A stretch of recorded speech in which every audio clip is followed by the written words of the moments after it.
And tonight's tale, The Wendigo, by Algernon Blackwood. Chapter 7. A wall of silence wrapped them in, for the snow, though not thick, was sufficient to deaden any noise, and the frost held things pretty tight besides. No sound but their voices and the soft roar of the flames made itself heard. Only, from time to time, something soft as the flutter of a pine moth's wings went past them through the air. No one seemed anxious to go to bed. The hours slipped towards midnight. The legend is picturesque enough, observed the doctor, after one of the longer pauses, speaking to break it, rather than because he had something to say. For the Wendigo is simply the call of the wild personified, which some natures hear to their own destruction. Aye, that's about it, Hank said presently. And there's no mistaking when you hear it. It calls you by name right enough. Another pause followed. Then Dr. Cathcart came back to the forgotten and forbidden subject, with a rush that made the others jump. The allegory is significant, he remarked, looking about him in the darkness. For the voice, they say, resembles all the minor sounds of the bush, wind, falling water, cries of the animals and so forth. And once the victim hears that, he's off for good, of course. His most vulnerable points, moreover, are said to be the feet and the eyes. The feet, you see, for the lust of wandering, and the eyes for the lust of beauty. The poor beggar goes at such a dreadful speed that he bleeds beneath his eyes, and his feet burn. Dr. Cathcart, as he spoke, continued to peer uneasily into the surrounding gloom. His voice sank to a hushed tone. The Wendigo, he added, is said to burn his feet, owing to the friction apparently caused by its tremendous velocity, till they drop off, and the new ones form exactly like their own. Simpson listened in horrified amazement, but it was the pallor of Hank's face that fascinated him most. He would willingly have stopped his ears and closed his eyes, had he dared. Don't always keep to the ground, neither, came in Hank's slow, heavy drawl. For it goes so high that he thinks the stars have set him all afire, and it'll take great thumping jumps sometimes, and run along the tops of trees, carrying its partner with it, and then dropping him just as a fishhawk will drop a pickerel to break it before killing it. And its food and all the muck in the whole bush is moss. And he laughed, a short, unnatural laugh. It's a moss-eater, the Wendigo, he added, looking up excitedly into the faces of his companions. Moss-eater, he repeated, with a string of the most outlandish oaths he could invent. But Simpson now understood the true purpose of all this talk. What these two men, each strong and experienced in his own way, dreaded more than anything else, was silence. They were talking against time. They were also talking against darkness, against the invasion of panic, against the admission reflection might bring that they are in the enemy's country, against anything, in fact, rather than allow their most innermost thoughts to assume control. He himself, already initiated by the awful vigil with terror, was beyond both of them in that respect. He had reached the stage where he was immune, but those two, the scoffing, analytical doctor, and the honest, dogged backwoodsman, made sat trembling in the depths of his being.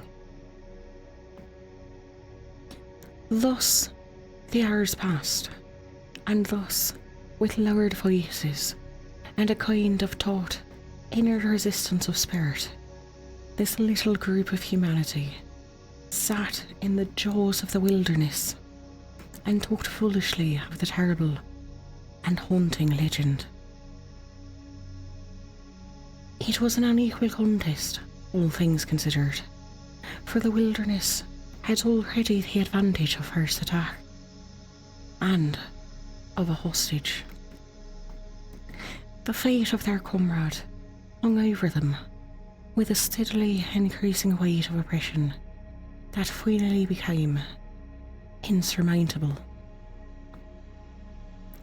It was Hank, after a pause longer than the preceding ones, that no one seemed able to break, who first let loose all this pent-up emotion in every unexpected fashion, by springing suddenly to his feet and letting out the most ear-shattering yell imaginable into the night. He could not contain himself any longer, it seemed. To make it carry even beyond an ordinary cry, he interrupted its rhythm by shaking the palm of his hand before his mouth. "As for the Fago," he said, looking down at the other two with a queer, defiant laugh. "For it's my belief, the sandwich oath may be omitted. The meal partners not far from us at this very minute." There was a vehemence and recklessness about his performance that made Simpson too start to his feet in amazement, and betrayed even the doctor for letting the pipe slip from between his lips. Hank's face was ghastly, but Cathcart's showed a sudden weakness, a loosening of all his faculties, as it were.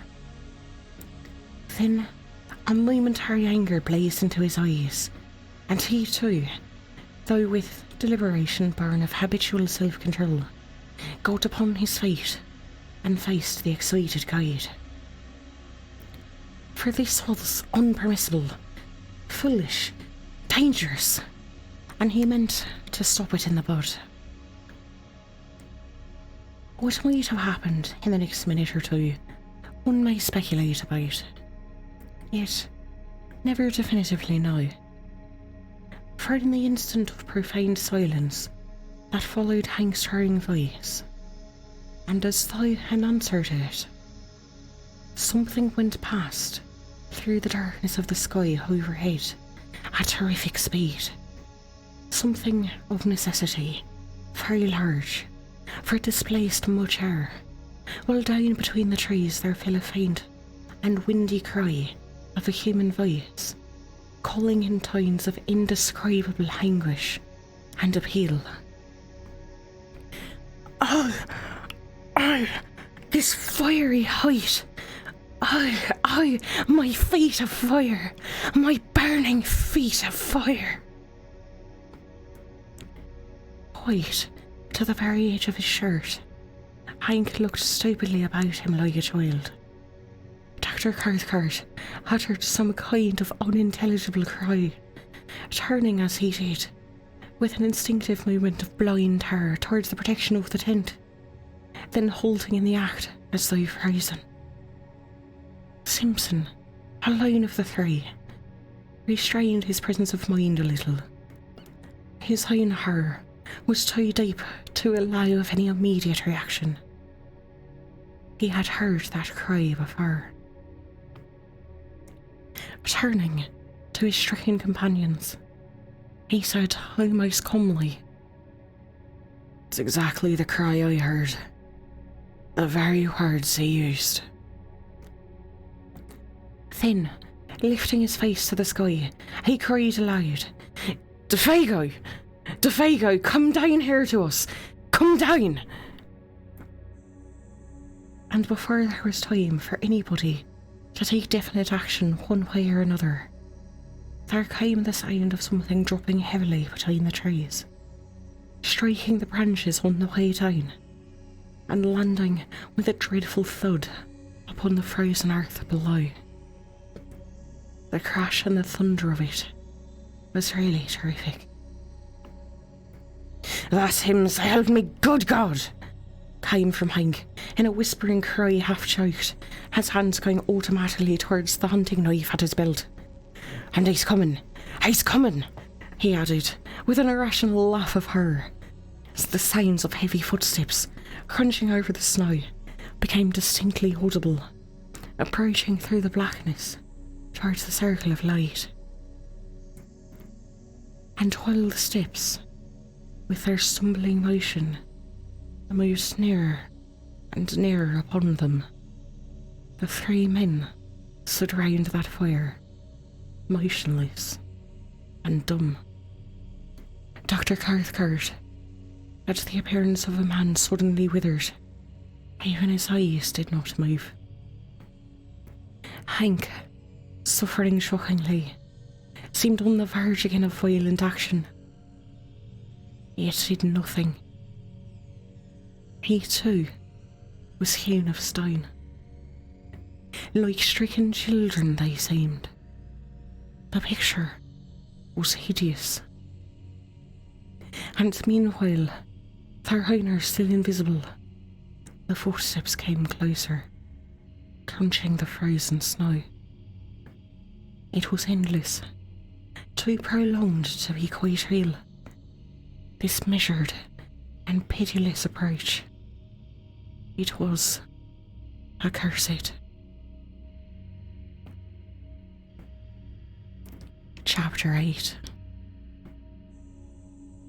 And at length the darkness, having thus laboriously conceived, brought forth a figure. It drew forward into the zone of uncertain light, where the fire and shadows mingled, not 10 feet away, then halted, staring at them fixedly. The same instant it started forward again, with a spasmodic motion, as of a thing moved by wires, and coming up closer to them, full into the glare of the fire, they perceived then that it was a man, and apparently that man was Paegan. Something like a skin of horror almost perceptibly drew down in that moment over every face, and 3 pairs of eyes shone through it as though they saw across the frontiers of normal vision into the unknown. Paegan advanced, his tread faltering and uncertain. He made his way straight up to them as a group first, then turned sharply and peered close into the face of Simpson. And the sound of a voice issued from his lips. "Here I am, Boss Simpson. I heard someone calling me."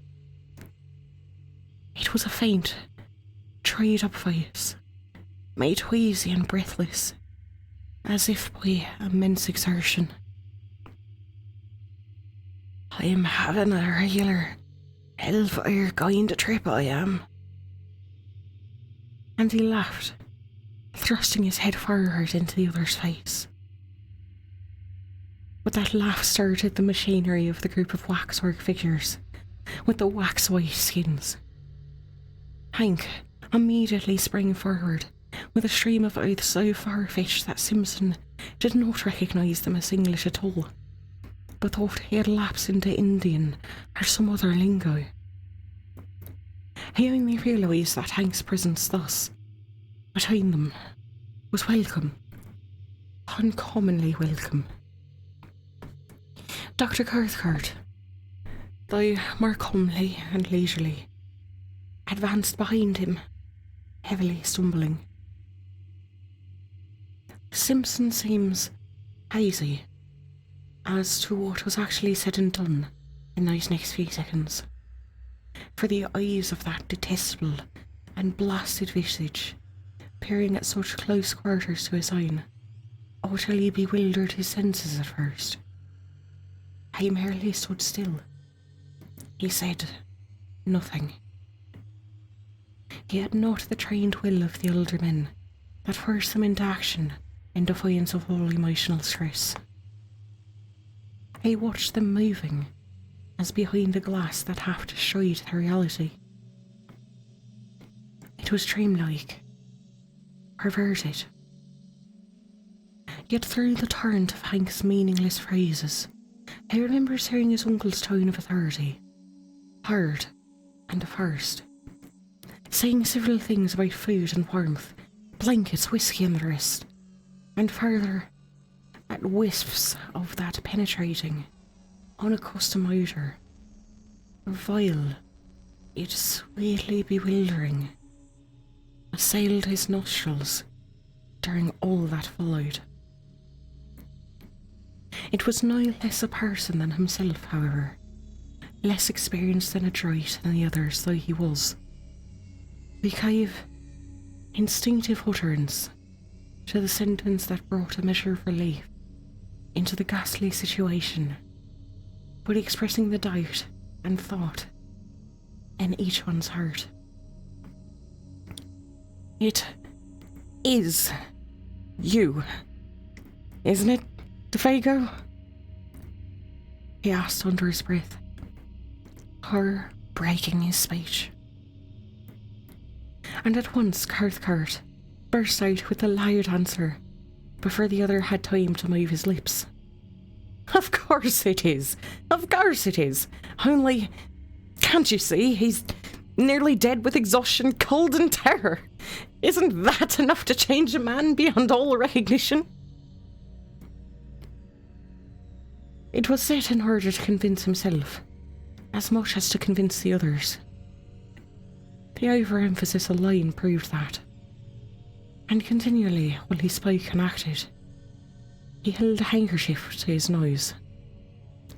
That odour pervaded the whole camp. For the Defago, who sat huddled by the big fire, wrapped in blankets, drinking hot whiskey and holding food in wasted hands, was no more like the guide they had last seen alive than the picture of a man of 60. Is like a stereotype of his younger youth in costume of another generation. Nothing really can describe that ghastly caricature, that parody, masquerading there in the firelight as Defago. From the ruins of the dark and awful memories he still retains, Simpson declares that the face was more animal than human, the features drawn about into wrong proportions, the skin loose and hanging, as though it had been subjected to extraordinary pressures and tensions. It made him think vaguely of those bladder faces blown up by the hookers and Ludwig Gate, that change their expression as they swell, and as they collapse, admit a faint and wailing imitation of a voice. Both face and voice suggested some abominable resemblance.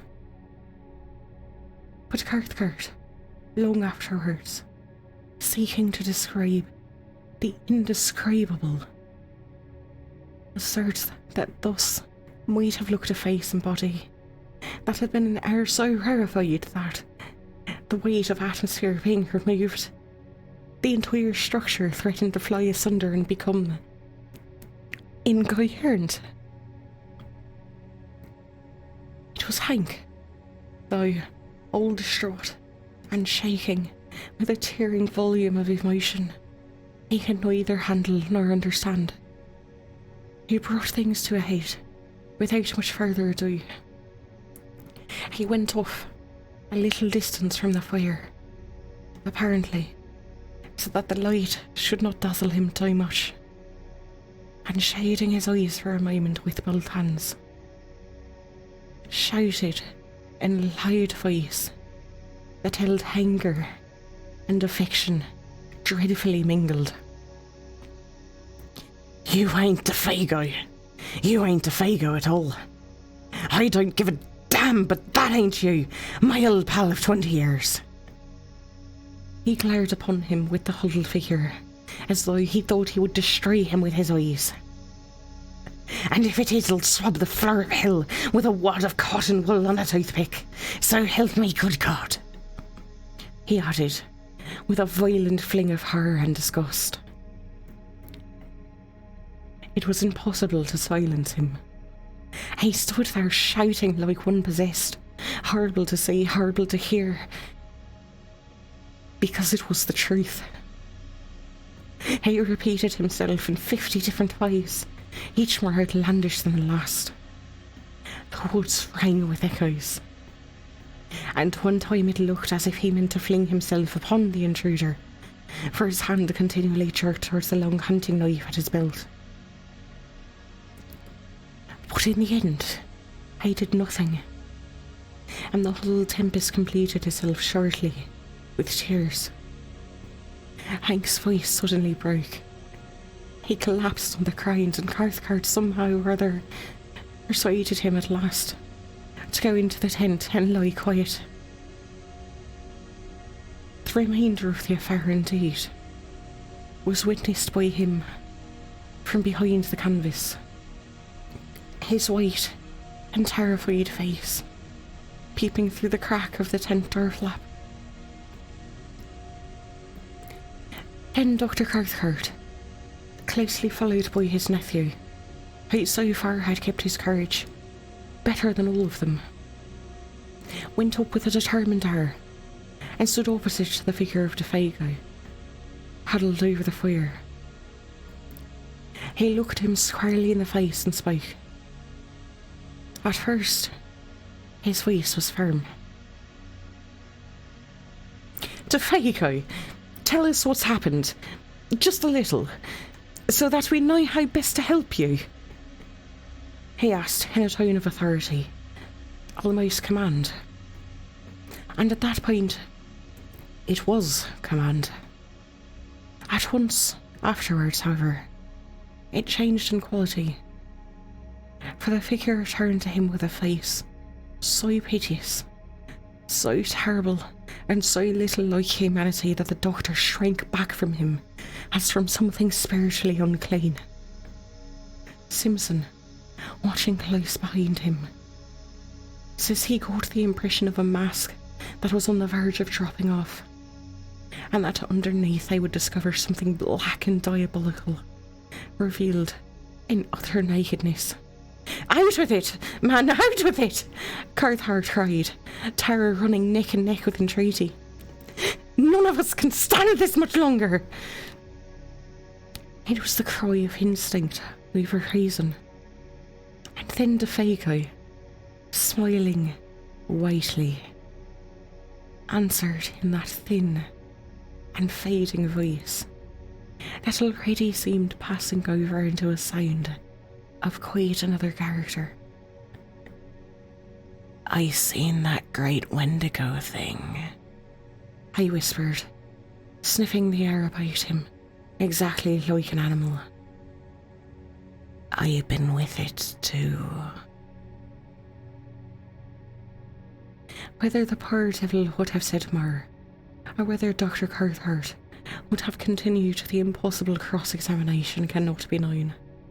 For at that moment, the voice of Hank was heard yelling at the top of his voice from behind the canvas that concealed all but his terrible eyes. Such a howling was never heard. "His feet! Oh God, his feet! Look at his great, changed... his feet!" Fago, shuffling where he stood, had moved in such a way that for the first time his legs were in full light and his feet were visible. Yet Simpson had no time himself to see properly what Hank had seen, and Hank has never seen fit to tell. The same instant, with a leap like that of a frightened tiger, Cathcart was upon him, bundling the folds of the blanket around his legs with such speed that the young student caught little more than the passing glimpse of something dark and oddly masked, where moccasined feet ought to have been, and saw even that, but with an uncertain vision. Then, before the doctor had time to do more, or Simpson time to even think a question, much less ask it, the Paegan was standing upright in front of them, balancing with pain and difficulty, and upon his shapeless and twisted visage, an expression so dark and so malicious that it was, in a true sense, monstrous. "Now you seen it too," he wheezed. "You seen my fiery, burning feet. And now, that is unless you can save me and prevent it. It's about time for..." His piteous and beseeching voice was interrupted by a sound that was like the roar of wind coming across the lake. The trees overhead shook their tangled branches. The blazing fire felt its flames blast, and something swift, with a terrific, rushing noise about the little camp, and seemed to surround it entirely in a single moment of time. The Paegan shook the clinging blankets from his body, turned towards the woods behind him, and with the same stumbling motion that brought him, was gone. Gone before anyone could move a muscle to prevent him. Gone with an amazing, blundering swiftness that left no time to act. The darkness positively swallowed him. And less than a dozen seconds later, above the roar of the swaying trees and the shout of the sudden wind, all three men, watching and listening with stricken hearts, heard a cry that seemed to drop down upon them from a great height of sky and distance. "Oh, oh, my fiery height! Oh, my feet of fire! My burning feet of fire!" And then died away into untold space and silence. Dr. Cathcart, suddenly master of himself, and therefore of the others, was just able to seize Hank violently by the arm as he tried to dash headlong into the bush. "But I want to know you!" shrieked the guide. "I want to see! That ain't him at all, but some devil that shunted into his place!" Somehow or other, he admits, I never knew quite how he accomplished it. I managed to keep him in the tent and pacify him. The doctor, apparently, had reached the stage where reaction had set in, and allowed his own night fires to conquer. Certainly he managed, Hank admirably. It was his nephew, however, hitherto so wonderfully controlled, who gave him more cause for anxiety, for the cumulative strain had now produced a condition of lycanthropous hysteria, which made it necessary to isolate him upon a bed of boughs and blankets, as far removed from Hank as was possible under the circumstances. And there he lay, as he watches for that haunted night passed over the lonely camp, crying startled sentences, and fragments of sentences, into the folds of his blanket. A quantity of gibberish about speed and height and fire, mingled oddly with biblical memories of the classroom. For people with broken faces, all of fire, her coming at a most awful, awful pace towards the camp. He would mine 1 minute, and the next would sit up and stare into the woods, intently listening and whisper, "How terrible in the wilderness are the feet of them that," until his uncle came to change the direction of his thoughts and comfort him. The hysteria, fortunately, proved but temporary. Sleep cured him, just as it cured Hank. Till the first signs of daylight came, soon after 5 o'clock, Dr. Cathcart kept his vigil.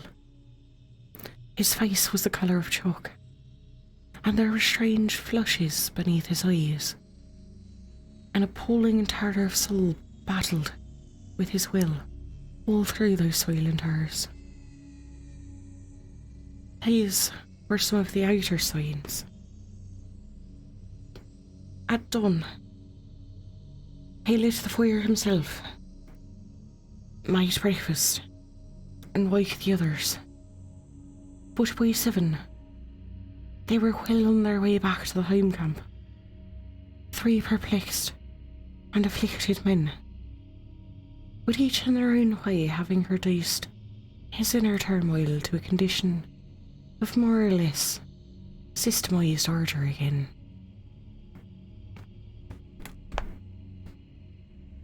Chapter 9. They talked little, but then mainly of the most wholesome and common things, for their minds were charged with painful thoughts that clamoured for explanation, though no one dared refer to them. Hank, being nearest to primitive conditions, was the first to find himself, for he was also less complex.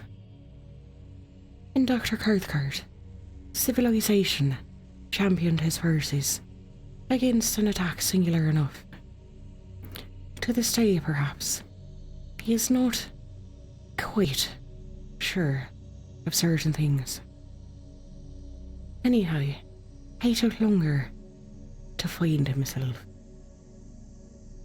Simpson, the student of divinity, it was who arranged his conclusions probably with the best, and though not my scientific, appearance of ardour.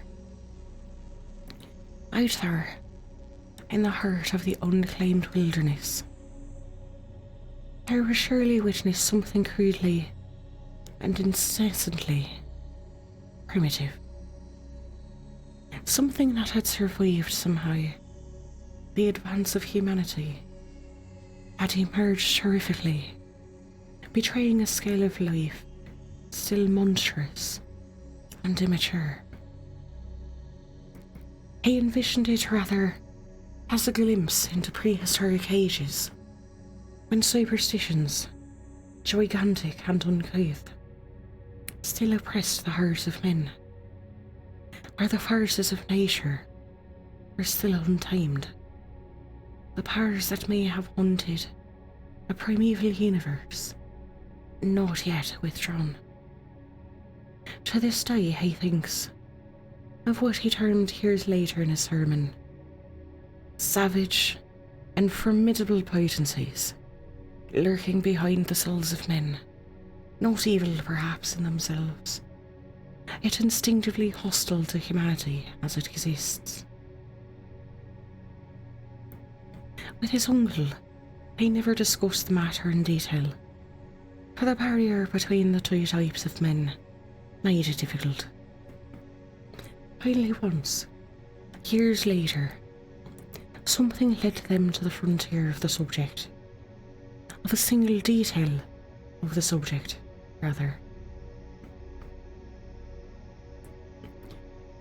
"Can't you even tell me what they were like?" he asked, and the reply, though conceived in wisdom, was not encouraging. "It is far better you should not try to know, or to find out." "Well, that odor," persisted the nephew. What do you make of that? Dr. Cairthcart looked at him and raised his eyebrows. Odours, he replied, are not so easy as sounds and sights to telepathic communication. I make as much, or as little probably, as you do yourself.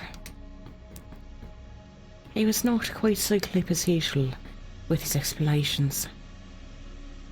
That was all. At the fall of day, cold, exhausted, famished, the party came to the end of the long portage and dragged themselves into a camp that at first glimpse seemed empty. Fire, there was none, and no punk came forward to welcome them. The emotional capacity of all three was too overspent to recognise either surprise or annoyance.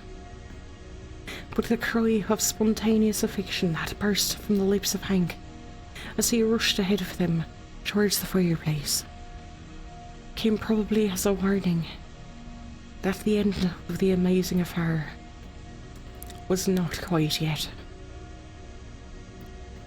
And both Cairthcart and his nephew confessed afterwards that when they saw him kneel down in his excitement and embrace something that reclined, gently moving, beside the extinguished ashes, they felt in their very bones that this something would prove to be Defago. The true Defago returned. And so, indeed, it was. It is soon told. Exhaustion to the point of emaciation. The French Canadian, what was left of him, that is, stumbled among the ashes, trying to make a fire. His body crouched there, the weak fingers obeying feebly the instinctive habit of a lifetime with twigs and branches. But there was no longer any mind to direct the simple operation. The mind had fled beyond recall, and with it too had fled memory. Not only recent events, but all previous life was a blank. This time, it was the real man, though incredibly and horribly shrunken. On his face was no expression of any kind whatsoever. Fear, welcome, recognition. He did not seem to know who it was that embraced him, or who it was that fed, warmed, and spoke to him words of comfort and relief. Forlorn and broken, beyond all reach of human aid, the little man did meekly as he was bidden. The something that constituted him individual had vanished forever. In some ways, it was more terribly moving than anything they had yet seen. That idiot smile he drew wads of coarse moss from his fallen cheeks and told them that he was a damned moss-eater, and continued vomiting on even the simplest food, and worst of all, that piteous and childish voice of complaint in which he told him that his feet pained him, burn like fire, which was natural enough when Dr. Cairthcart examined them and found that both were dreadfully frozen. Beneath the eyes, there were faint indications of recent bleeding. The details of how he survived the prolonged exposure, of where he had been, or of how he covered the great distance from one camp to the other, included an immense detour of the lake on foot, since he had no canoe. All this remains unknown. His memory had vanished completely, and before the end of the winter, those beginning witnesses this strange occurrence. Paegan, bereft of mind, memory and soul, had gone with it.